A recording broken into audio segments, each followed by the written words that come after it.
మీ business promotion ads కోసం లేదా పుట్టినరోజులు, వివాహ వార్షికోత్సవాలు, పదవీ విరమణలు మొదలగు అన్ని కార్యాలకు మా 69 టీవీని సంప్రదించగలరు.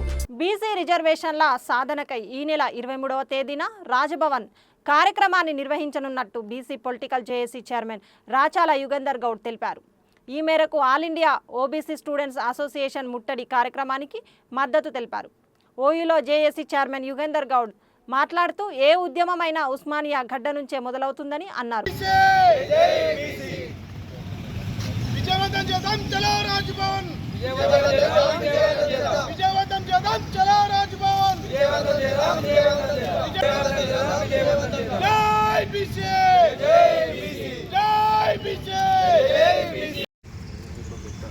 బీసీలకు 42% రిజర్వేషన్లు కల్పించాలనే డిమాండ్తో అక్టోబర్ 23వ తేదీన బీసీ పొలిటికల్ జేఏసీ ఆధ్వర్యంలో చలో రాజ్భవన్ కార్యక్రమాన్ని కూడా నిర్వహించబోతా ఉన్నాం. మరి ఈ చలో రాజ్భవన్కు మద్దతు అడగడానికి వాళ్ళ ఉస్మానియా యూనివర్సిటీ కూడా రావడం జరిగింది. మరి ఏ ఉద్యమమైనా విద్యార్థుల నుంచే మొదలవుతుంది, అది ఉస్మానియా గడ్డ నుంచే మొదలవుతుంది. మరి ఈ ఉస్మానియా యూనివర్సిటీలో all India OBC students association జాతీయ అధ్యక్షులు కిరణ్ కుమార్ గారు, అదేవిధంగా తెలంగాణ రాష్ట్ర ఇన్ఛార్జ్ గణేష్ గారు కూడా వాళ్ళని కలవడం జరిగింది. వారు కూడా వెంటనే మద్దతు తెలపడం జరిగింది. మరి రాష్ట్ర ప్రభుత్వం ఇచ్చిన మాట ప్రకారం బీసీలకు 42% రిజర్వేషన్లు కల్పిస్తూ అసెంబ్లీలో చట్టం చేసి కేంద్రానికి పంపినా కేంద్రం ఇప్పటి వరకు ఆమోదించినటువంటి పరిస్థితి.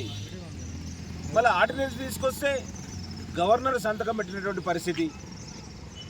మళ్ళీ బీసీ సంఘాలు విజ్ఞప్తి మేరకు, డిమాండ్ మేరకు జీవో తీసుకొస్తే జీవో పైన స్టే ఇచ్చినటువంటి పరిస్థితి. మరి దీనికి అడ్డుపడుతున్నది ఎవరు? నిజంగా కూడా కేంద్ర ప్రభుత్వం ఆమోదించుంటే ఈరోజు న్యాయపరమైన చిక్కులు వచ్చేవి కాదు కదా. గవర్నర్ ఆర్డినెన్స్ మీద సంతకం పెట్టినటువంటి ఈరోజు హైకోర్టులో స్టే వచ్చేది కాదు. మరి బీసీ ప్రధానిగా ఉండి కూడా బీసీల రిజర్వేషన్లకు ఎందుకు మోకాలు అడ్డుడుతుందో అర్థమవుతలేదు. మరి బీజేపీ నాయకులు చూస్తేనేమో రాష్ట్ర అసెంబ్లీలో ఈరోజు ఆమోదిస్తారు, రాష్ట్ర అసెంబ్లీలో మద్దతు తెలుపుతారు, తెలంగాణ బంద్లో కూడా పాల్గొంటారు. మరి ఢిల్లీలో ఎందుకు ఒప్పిస్తలేరు? ప్రధాని మోదీ గారిని ఎందుకు మీరు అడిగి బిల్లును ఈరోజు తీసుకురావడంలో ఎందుకు కృషి చేస్తలేరని చెప్పి అడుగుతా ఉన్నా. మరి కేంద్ర మంత్రి ఒక ఆయన ఏమన్నా బండి సంజయ్ గారు అనుకుంటా ఏదో మీడియాలో మనతో బరాబర్ అడ్డుకుంటామంటారు. ఇంతకు నువ్వు ఒక బీసీ నాయకుడు ఉండి, బీసీ నాయకుడు నువ్వు అధ్యక్షుడు అయినాక చాలామంది బీసీలు నీ వెంట నడిచిండ్రు, ప్రేమించిండ్రు, నీకు నీ నాయకత్వాన్ని బలపరిచిండ్రు. అలాంటి మీరు ఈరోజు బీసీ రిజర్వేషన్ల మీద వ్యతిరేకంగా మాట్లాడడం నిజంగా బాధాకరం.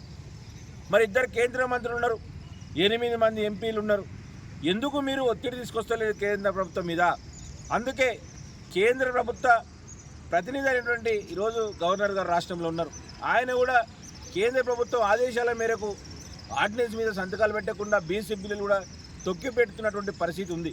అందుకే ఈరోజు బీసీ సమాజం మనం చూసినాం 18 నాడు ధర్నా బంద్ ఏ విధంగా జరిగిందో. బీసీల చైతన్యం లేదనే వాళ్ళకు అదో కనువిప్పు. ఎంత ప్రశాంతంగా ఈరోజు పక్క బంద్గా ఈరోజు బీసీ బంద్ కూడా నిర్వహించినటువంటి పరిస్థితి చూసినాం. అందుకే ఈ యొక్క బీసీలు కూడా ఇప్పుడు కూడా రోడ్డు ఎక్కకుంటే మన హక్కులు కూడా మనం కోల్పోవాల్సి వస్తుంది. మన హక్కులు ఎప్పటికీ సాధించుకోలేని పరిస్థితి ఉంది. కాబట్టి ఈ యొక్క ఉద్యమాన్ని ఏ విధంగా ఉందో ఇదే విధంగా తీవ్రతరం చేయాలి. అందుకే ఈరోజు విద్యార్థుల సహకారం కూడా మాకు పూర్తిస్థాయిలో అందిస్తూ ఉన్నారు. కాబట్టి వేలాది మందితో ఈ నెల 23వ తేదీన చలో రాజ్భవన్ కార్యక్రమాన్ని నిర్వహిస్తబోతా ఉన్నాం. చలో రాజ్భవన్ కార్యక్రమం చూసినా సరే కేంద్రం దిగివచ్చి వెంటనే బీసీ బిల్లులు ఆమోదించాలని చెప్పి మేము కోరుతా ఉన్నాం.